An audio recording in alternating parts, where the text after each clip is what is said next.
नमस्कार। आज़ाद परिंदे चैनल में आपका स्वागत है। आज का टॉपिक है क्यों छोटी छोटी आदतें बड़ा बदलाव करती हैं। दैनिक जीवन में किसी निर्णायक क्षण के महत्व का आकलन बड़ा चढ़ाकर करना और छोटे छोटे सुधारों को कम समझना बहुत ही आसान है।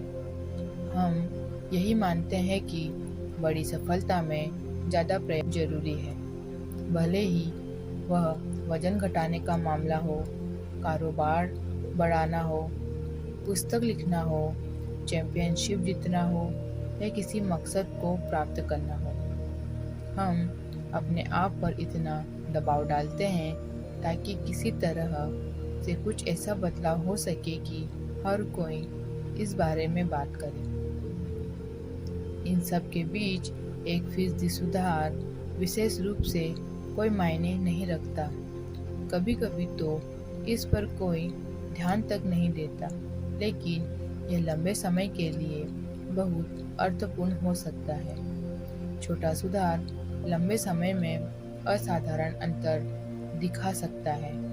इसका गणित इस प्रकार से काम करता है। यदि आप प्रतिदिन 1% भी पहले से बेहतर होते हैं तो पूरे एक वर्ष में 37 गुना बेहतर बन सकते हैं। इसके विपरीत यदि आप एक वर्ष तक हर दिन 1% बदतर होते जाते हैं तो आप शून्य के करीब हो जाएंगे। भले ही छोटी जीत से शुरुआत हो या छोटी हार से, यह एकत्र होकर कई गुना हो जाती है।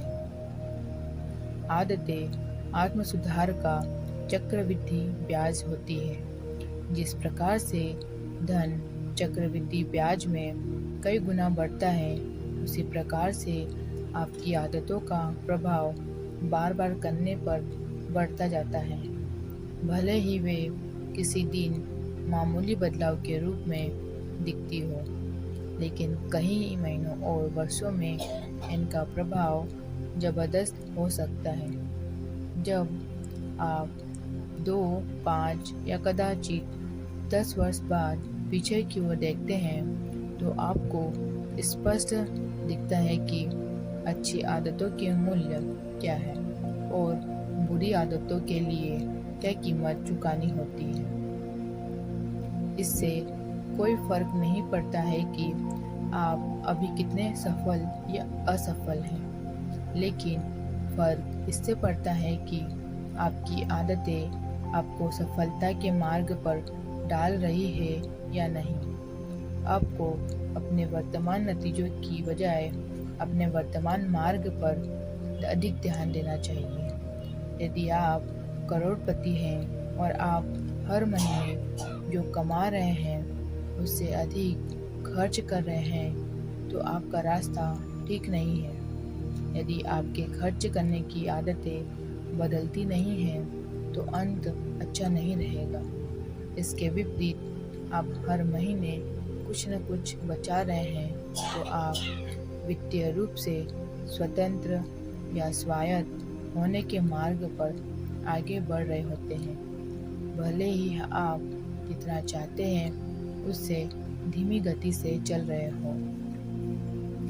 प्रगति वास्तव में होती कैसी है? सोचिए कि आपके सामने टेबल पर बर्फ का क्यूब रखा है।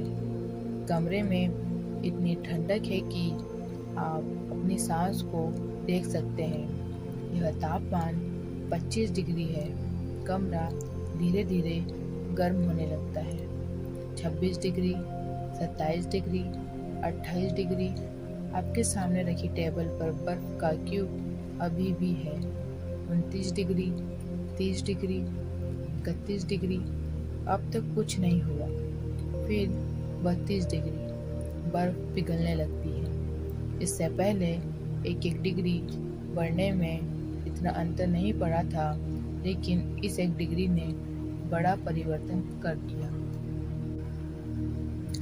यह मूल कारणों में से एक है कि क्यों स्थायी आदतें बनाना इतना मुश्किल होता है। कुछ लोग छोटे छोटे बदलाव करते हैं और उन्हें ठोस नतीजा नहीं मिलता है तो वे इसे रोक देने का फैसला करते हैं। आप सोचते हैं, मैं कई महीने तक हर दिन दौड़ा तो मैंने अपने शरीर में बदलाव क्यों नहीं देखा। जब इस तरह के विचार हावी होते हैं तो अच्छी आदतों को दरकिनार करने का बहाना मिल जाता है। लेकिन अर्थपूर्ण बदलाव के लिए आदतों को लंबे समय तक बनाए रखना होता है ताकि आप इस पठार को पार कर सकें। इसे मैं अंतर्निहित संभावनाओं का पठार कहता हूँ।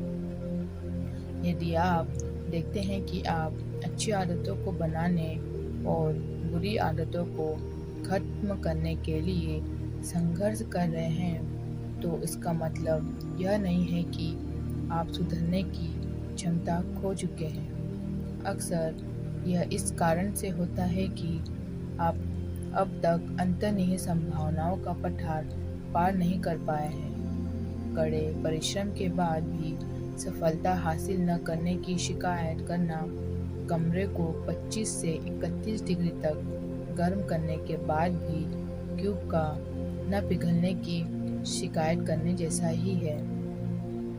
आपका किया हुआ कर्म नष्ट या व्यर्थ नहीं गया है, बल्कि वह जमा होते जा रहा है। जो भी घटता है वह 32 डिग्री पर होता है। जब आप अंततः अंतर्निहित संभावनाओं के पठार को पार कर लेते हैं तो लोग इसे रातों रात अर्जित की गई सफलता कहते हैं। बाहर की दुनिया केवल वह नाटकीय घटना देखती है जब आप सफलता प्राप्त करते हैं।